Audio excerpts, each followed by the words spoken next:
few years ago, a television show captured America's imagination like never before. With a powerful style of storytelling combining outrageous plot lines, dramatic plot twists, and riveting over-the-top characters, Americans became addicted to it, with millions actually thinking it was real. Obviously, it's not. There's no way something this insane could ever actually be real. It's a fictional TV show called American Emperor. Like Succession, Game of Thrones, and Breaking Bad, all rolled into one. Each week, this podcast goes behind the scenes to break down each episode, talking to insiders and fans to bring you everything you need to know. This is Talking Trump, the American Emperor Aftershow.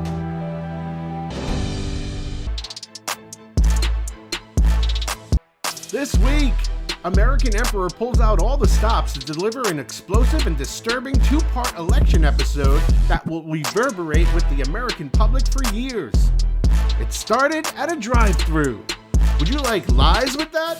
Mickey D's gets a new clown as the Trump character spends an afternoon at McDonald's, pardons the Hamburglar, and threatens to lock up Mayor McCheese. Next stop, the world's most famous arena, where he puts on MSG's single most offensive spectacle since the 2018 Knicks. Then he spends 3 hours rambling with Joe Rogan before further mocking Puerto Ricans by trying to get into a garbage truck and driving around a tarmac. Apologies in advance if that's not a garbage truck and actually a Spirit Airlines plane. Meanwhile, writers and producers do everything they can to position his opponent, the Harris character, in a place where it seems victory is imminent. A beautiful spectacle and speech in front of an adoring standing room only crowd on the very stage where the Trump character incited an insurrection. And a storyline where she opens a big lead in the very red state of Iowa? But was it all just setting the stage for the emergence of a new and powerful villain with the power to break hearts even more callously than the Trump character? Yep, enter the American voter. A wide-ranging, epic, and dizzying episode that started at a drive-thru and ended with the promise of America lying in tatters on the ground. This is Talking Trump, the American Emperor Aftershow. One of the things that I want to talk to you about is the JFK files. So I opened them up partially after, and I did open them, but I was asked by some people not to open them. But if I win, I'm going to open them up. I'm just going to open enough. I opened it up, and then they said, would it be possible for us to do that a different day? How much of it did you read into? I think it's going to be just fine to open it. Let me put it that way. I think it's fine. It's going to be time. So I'm going to do it. I'm going to do it immediately, almost immediately upon entering office. So much to get to, but before we do, I want to tell you this quick story. This is so funny. What looked like a SWAT team had come to my neighbor Manny's house and was pulling his wife and brother out. It was very stark and really incredible and very dramatic. Lights and everything was in the middle of the night. Manny saw me and said, "Does this look like a TV show to you, you son of a bitch?" I didn't even know what to do. It was hilarious.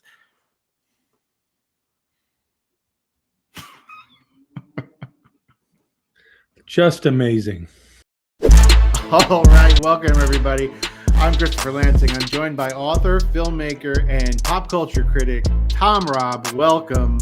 What can I tell you, man? What a incredible two-part episode we just witnessed in this election episode. Just incredible, full of surprises. I don't think we can pretend that it was a surprise that our star character won the election with a mandate to make some outrageous, dramatic changes, but they certainly strung us along. Led us to believe there was a possibility of a underdog kind of taking over. But I think the writing was on the wall, and they certainly didn't disappoint. They really are turning traditional storytelling on its ear. As is their trademark. Yes, 100%. You know, it's just an amazing execution of traditional, rhetorical devices used in drama. We're going to go over all of it in a second. So let's get into it. What a phenomenal episode, to say the least. Okay.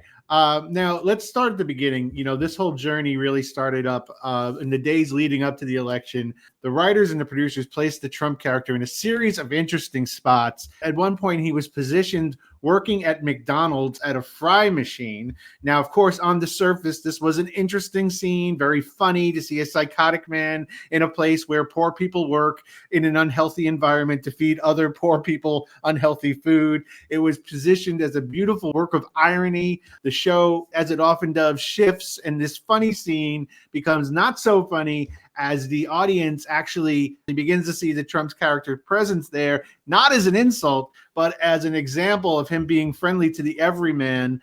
Give me your thoughts just on that entire scene as a rhetorical device for the show. Well, in traditional political dramas, it would not be unusual to have a character play a role in a working class job. With our character, the irony, because of the character's disdain for such people. And then, of course, that little subplot where he sues McDonald's for actually wanting to be paid for a day. And the day rate was incredibly high for a fry cook. I think he wanted $20,000. They turned storytelling around for this one. Likewise, with a stint on a garbage truck, he ignored the irony and again sued the state for payment for spending time on a garbage truck. Yeah, so he, in his mind as an actor, committed so much to the character that he actually thought that he was an employee of not only the local municipality that ran the garbage truck service, but also of McDonald's. But let me ask you this: we'll definitely touch on the garbage truck thing in a second. But back to the McDonald's scene. What did you make of the period when he was in the drive-thru and he refused to give service to people with what he considered to be lower class cars? Remember, 3 people came up in Honda Civics. He ignored them. The next person came up in a Beamer. He served them. He took their order. The Mercedes after that, he took it. Then somebody rolled up, in a Ford Escort, and he was just like, "Yeah, keep going, keep going." Also, it's important to note the amount of free food he took advantage of and consumed.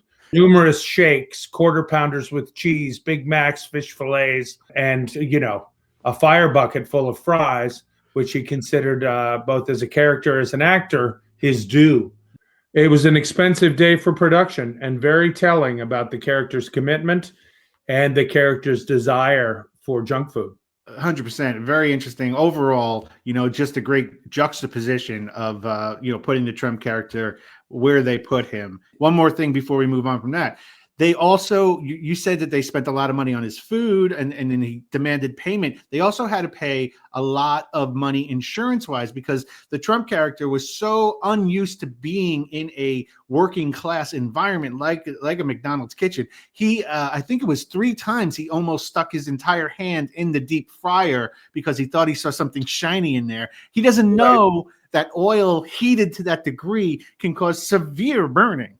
No, and he has characteristics that you see in raccoons, where if a shiny coin or something is in an inaccessible place, they will go for it. Also, there was a lot of food wasted, a lot of things thrown at the other employees. He didn't like being given instructions or any kind of advice.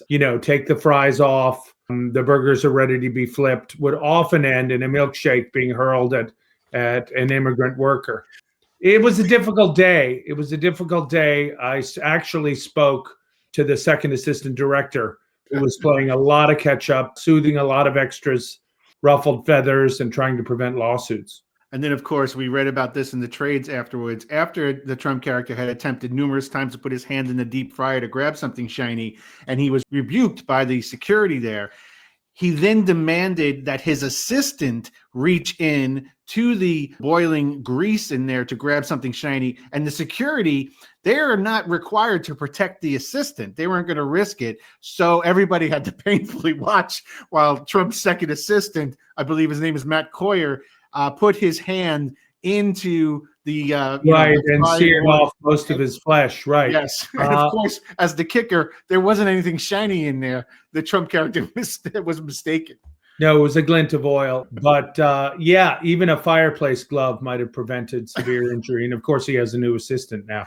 But yeah, that's just one of the things that happened on a difficult shoot day. But it's such a successful show that they're willing to eat that cost.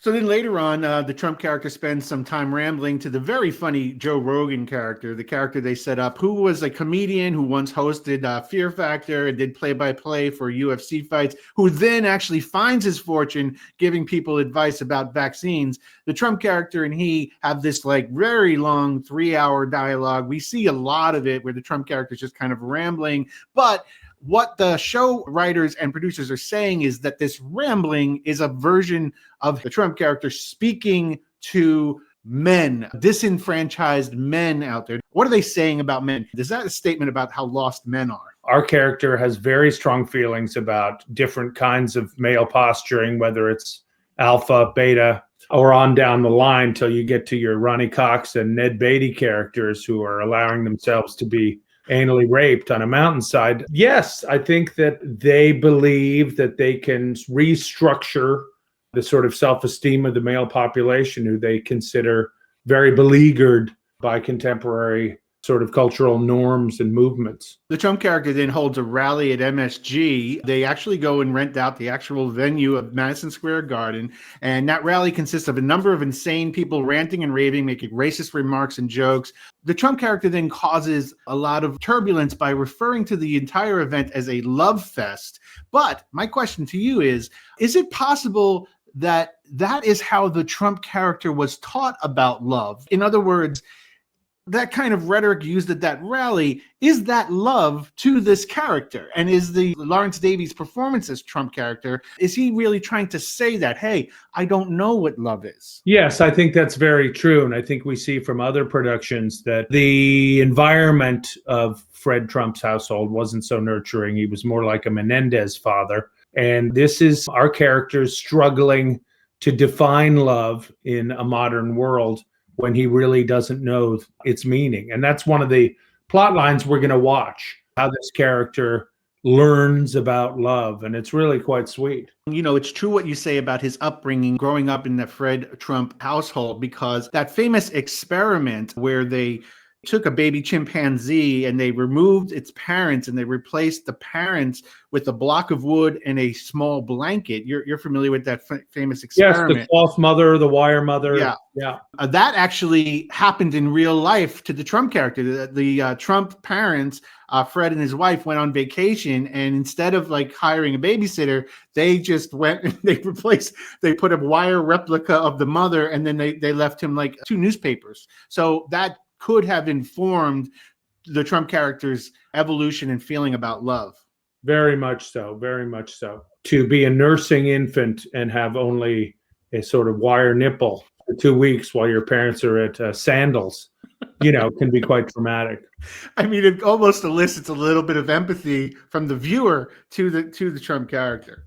Exactly. And apparently there was a wire father who just was constructed to stand aloofly shaking a finger with a handlebar mustache to remind the infant who's boss. We see that symbolically laid out in a flashback. We basically see that shot through shadows, but the message is clear. It's a stirring scene for sure.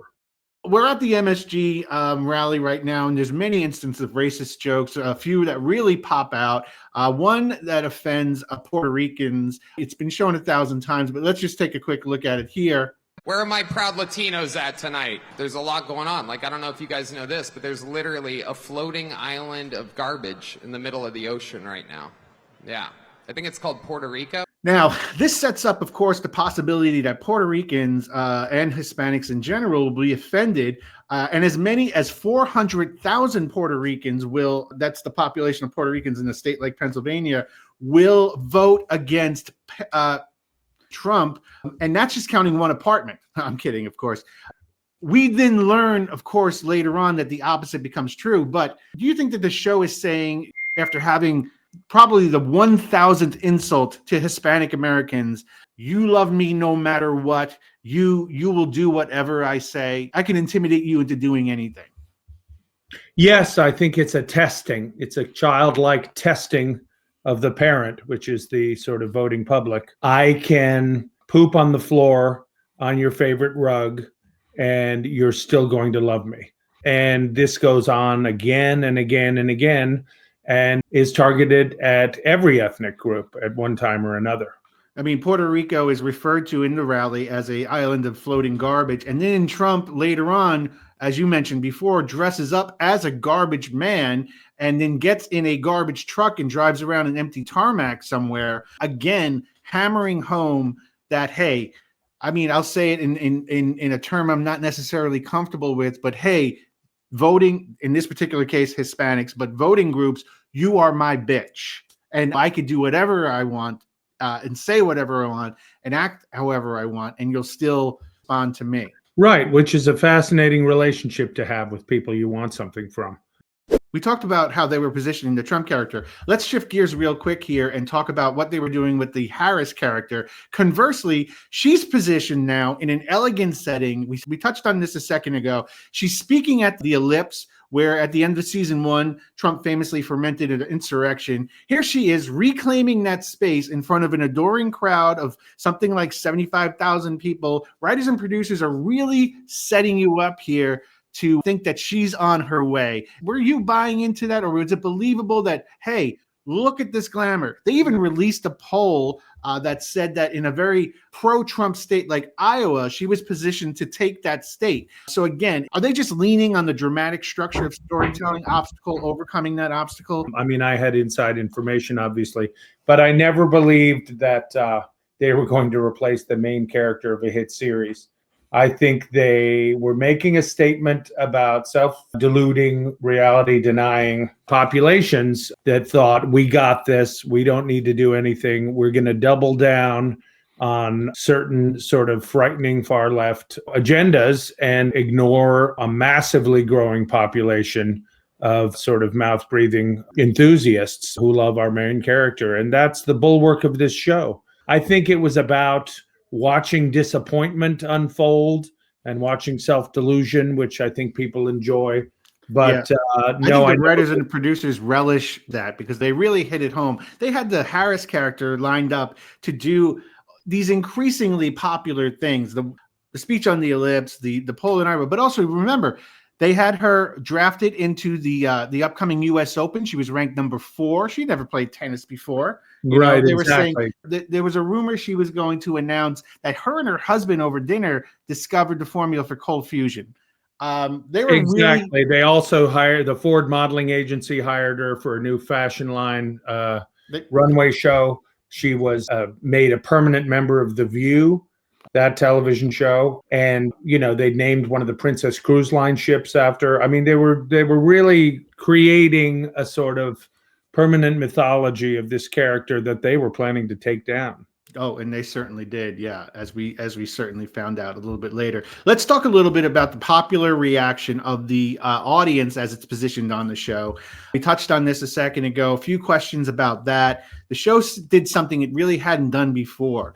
The Trump character ended up winning the popular vote. In the past, as a dramatic element, they did not have the Trump character win the popular vote. Therefore, they gave the audience watching some license to distance themselves from this despicable and clearly anti-American character. But this year, they did not.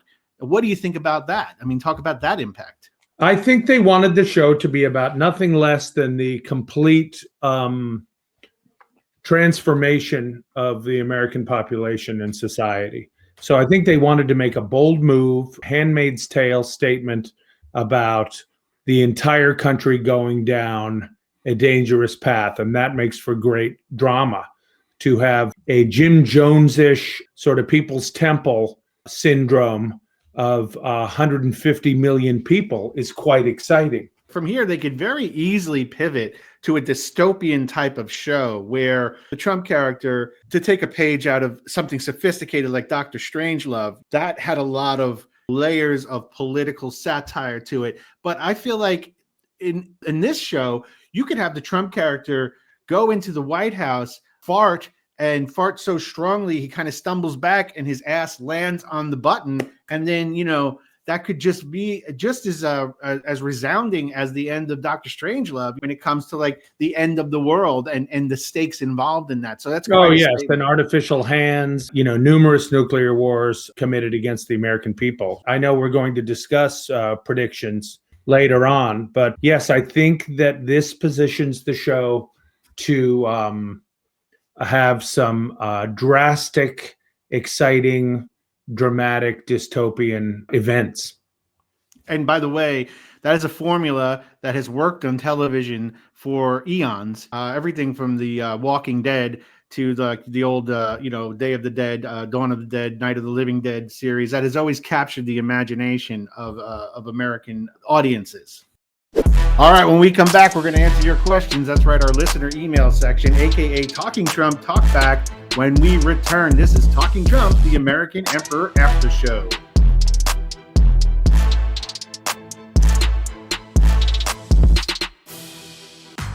Hello, Talking Trump, the American Emperor Aftershow listeners. Thanks so much for listening and subscribing. We'll get right back with more show in just a minute, but before we do, just wanted to remind some of you that right here on the show at this very moment is an excellent place for a sponsor to run an ad. Just reach out to us on Instagram at American Emperor Aftershow or by email at americanemperorpod@gmail.com and get your message or product out and associated with this amazing podcast. Hopefully there'll be some space left for you, BetterHelp or ZipRecruiter, because the high-powered sponsors are already claiming their territory. We have a new sponsor today, and I think it's super cool. Don't know if you know this, but Daniel Jones of the New York Football Giants was benched this week, and because this is the last year of his contract, many feel like his career as a Giant and maybe his career in general is over. So it looks like the NFL has put together a tribute highlight video for him, along with the New York Football Giants, and they're going to debut it right here on this podcast. So could that be any more cool? I am a huge football fan. Can't believe we're in business with the NFL. This is amazing. So once again, here is the New York Football Giants NFL tribute highlight video world premiere right here on Talking Trump, the American Emperor Aftershow podcast, in its entirety. So let's watch it together. I grabbed some popcorn. Sit back and enjoy this.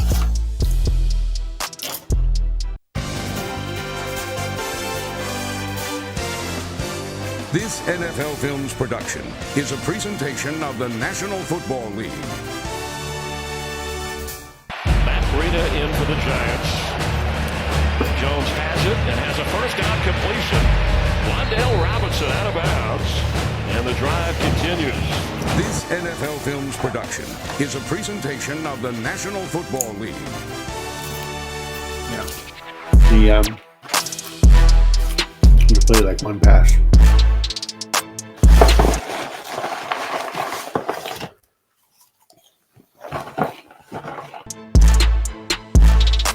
Back to Talking Trump, the American Emperor Aftershow. I'm with author, director, and pop culture critic Tom Robb. Time now for a segment where we answer questions from you, the audience. This is Talking Trump, Talk Back. By the way, if you want to send us a question, hit us up on Instagram at American Emperor Aftershow. All right, question number one comes to us from Rebecca Conway from Madison, Wisconsin, and she asks, throughout the season, the Trump character has promised retribution. Who do you think he's going to kill first? I think it's got to be Liz Cheney and Adam Kinzinger by drowning. Wow. Will he trick them? Will he trick them to getting near water? I think they're going to be incarcerated and brought to a swimming pool with weights tied to their ankles and submerged. This is the sort of... there's a particular writer who loves this kind of thing. It's a very James Bond situation where the Trump character will sit in a sort of modernist chair and cackle while they're lowered. So that's my prediction. That sounds very chilling. And of course, something like that scene would have to be chilling like that. My answer would be in a somewhat similar vein. We recently, and we could talk about this later too, we saw that the Ted Cruz character is being brought back. He was reelected in his storyline. I think that it's going to be one of those things like you saw in Breaking Bad, where the Trump character is going to bring the Ted Cruz character publicly to the White House, perhaps even on the back lawn there, and then in front of everybody. God bless Donald J. Trump. He's going to execute him, slit his throat, just like Gus did with that one character in front of Mr. White and Jesse. I think that the Trump characters do something similar to that, and basically just kind of like point his finger out to really just bring home the idea, I'm the honcho, I'm in charge, and everyone will be aghast, but you know what? They're going to fall into line. Yeah, I think that this sort of character's mindset is very much like what one is told when one first goes into prison, to pick out the largest person and punch them in the face. This is something we're going to see at the beginning of the administration to establish primacy in the situation, and some heads are going to have to roll, literally. I mean, the thing about the show is that they take these elements of these different notorious characters from other shows. Like there's a little bit of Colonel Kurtz in it. There's a little bit of Gus Fring in it. There's a little bit of, all these prototypical bad guys, and it's all rolled into one. It really increases the impact of these actions.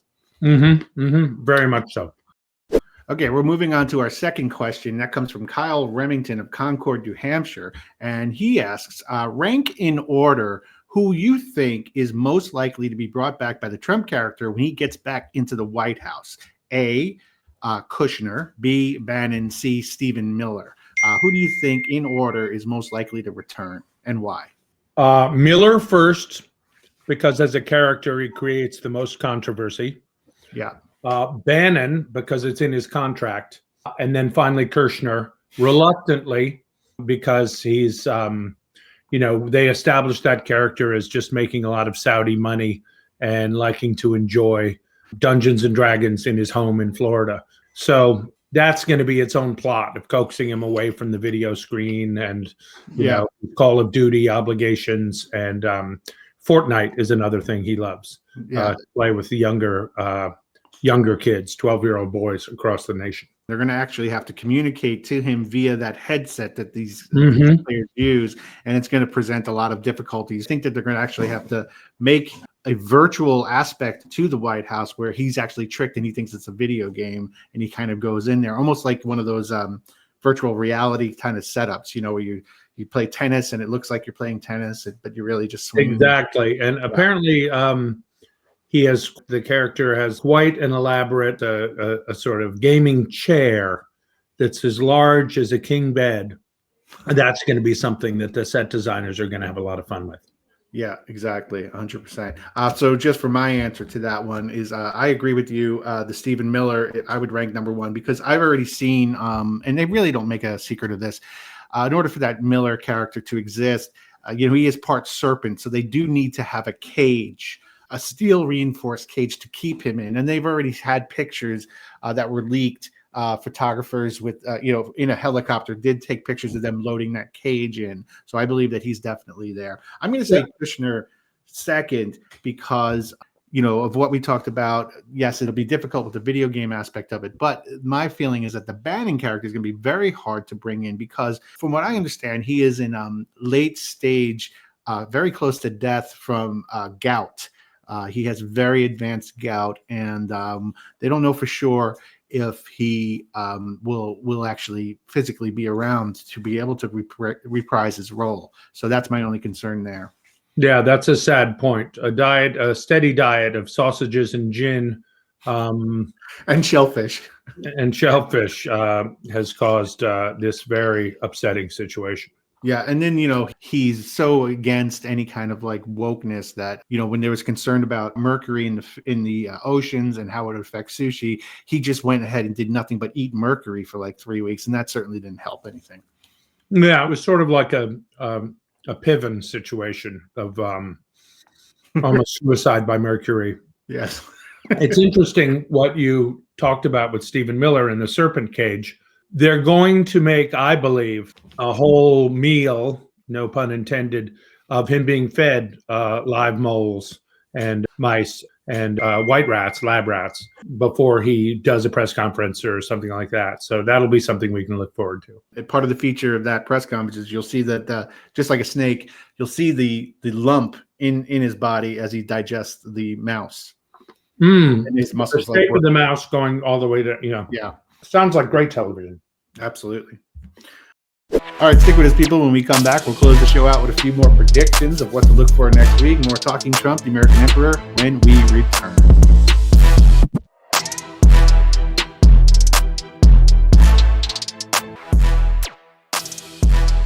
All right, welcome back, everyone. This is Talking Trump, the American Emperor Aftershow. Right now, before we close out the show, a couple of quick